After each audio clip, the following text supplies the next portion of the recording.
Time to talk about a polarizing movie. Polarizing because I have never seen a franchise that has been so successful where the majority of people just dog on the plot and how trash it is.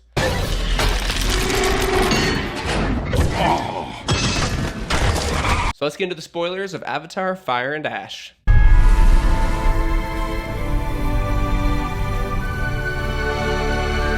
So I'm different than the majority of the population. I love these films, and I'm just a different guy. A guy that does reviews from his bathroom. But I think these movies are fun. They have heart, they're exciting. But today I want to dig into specific moments. And I'm curious what you guys thought, so please comment and tell me your opinions, things you noticed, and whatever else you want.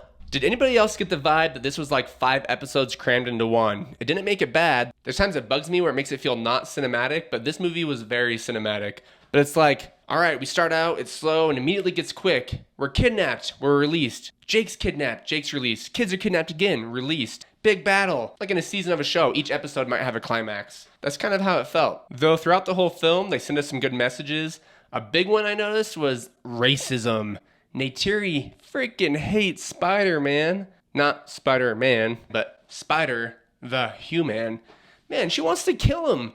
And then at one point, man, did you guys think Jake was actually going to do it? I thought, no way, Jake's not going to kill Spider. But when he shoved forward, I was like, are we really getting that dark with this movie where Neytiri's going to be too late to save Spider? And I was kind of ticked for a moment. I'm like, Jake, dude, this goes against like what makes you this heroic, good figure.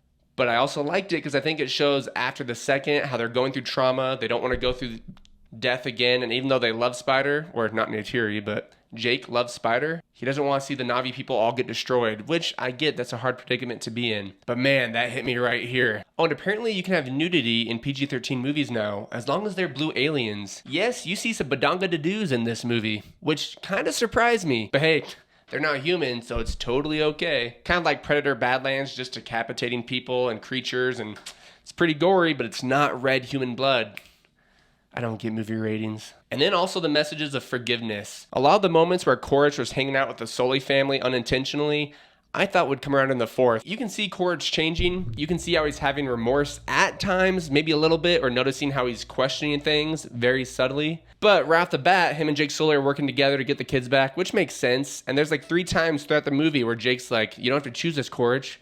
You can be free. You can choose the right path. And it hasn't been long since he killed his son. So these are conversations that I thought would happen later, which is okay.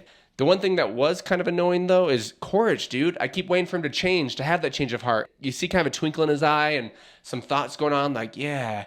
And then 5 minutes later, he's like, let's go kill some Navi. And it just cycles through that. And that was kind of like a repeat of the second in a way. But I get it. This isn't supposed to be like one complete story. It's like multiple chapters in a book, and we're not at the end yet. One thing that might help Quaritch change sides, though, is the chitty chitty bang bang he's got going on with Varang. And she is psycho. And I think scarier than Quaritch because she just, I don't know, she doesn't care. She's kind of like the Joker in a way. I feel like she's just, some people want to see the world burn. And she does, because she's the queen of fire. She's super creepy. And what are you doing, Varang? You keep calling Spider air breather. You are an air breather. And I get it. Spider can breathe air now. But it's kind of a weird nickname. You're all breathing the same air. The end battle was sweet, though very much like the second.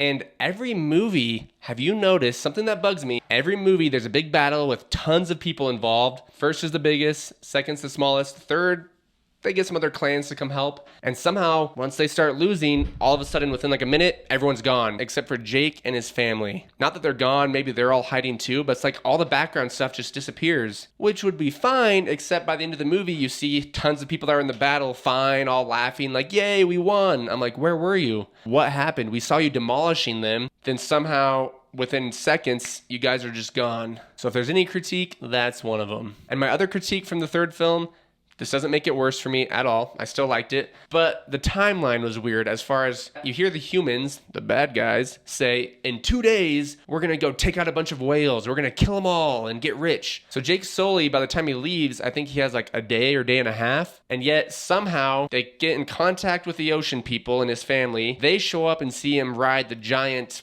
what's it called again? The giant bird dragon thing from the first one. And then they get back to where they need to be. They also get other clans to come help, all within like 24 hours. Apparently things aren't as far as I thought. In the second movie, when Jake's like, all right, let's go somewhere far away where we won't endanger the Navi forest people. Apparently that was like, what, 5 miles down the road? Did anybody notice this? I really like this. The Guardians of the Galaxy moment where Kiri has her tentacle thing on the big AWA underwater plant. And she's about to die. She's seizing. But then Spider comes and helps. And then Toot comes and helps. And together, they get through. Just like Guardians of the Galaxy when they're holding on to the Infinity Stone. Or like Thunderbolts when they're all helping Black Widow get to Bob. But I like those moments. They're cheesy, but it is a good message about being together, family. Anyways, what are some spoiler things you guys liked or didn't like? And what do you want to see in the future? Or are you not going back ever? And if you're not, that's okay. I'm just gonna...